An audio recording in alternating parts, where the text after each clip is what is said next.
Mansfield, and welcome to our next episode of our Herbal Q&A. And today we're talking about horses, and our special subject today is gut health.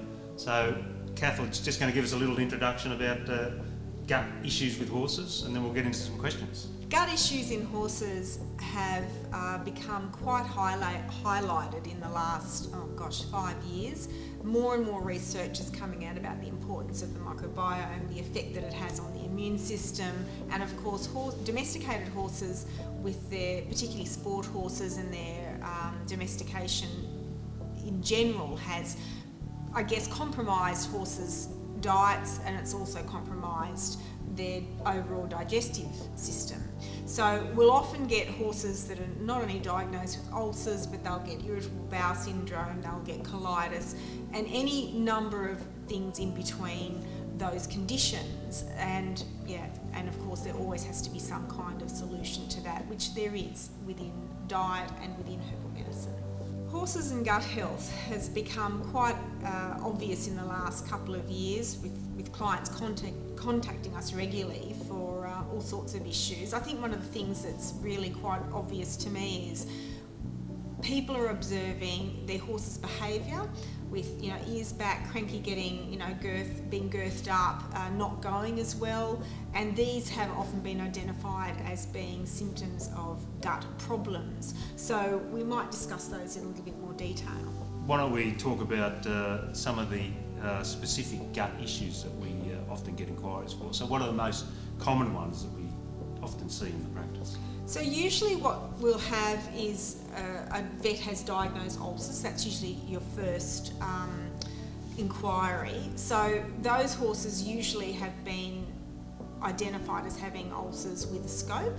Sometimes you might find that the vet has not scoped, but they've still diagnosed ulcers, and that might be because of a suite of symptoms, like I explained before, maybe ears back when the horse is being girthed up, they're kicking at their belly, these kinds of things. But they can often be confused with other symptoms for colic, so it is important that you do get an accurate diagnosis. But if it's not colic, then usually ulcers is usually the first thing that's diagnosed. And what I like to do is, if the horse has been treated by the vet for actual ulcers, we do have a couple of things that we can do diet-wise and also herbally to make sure that those areas are well looked after.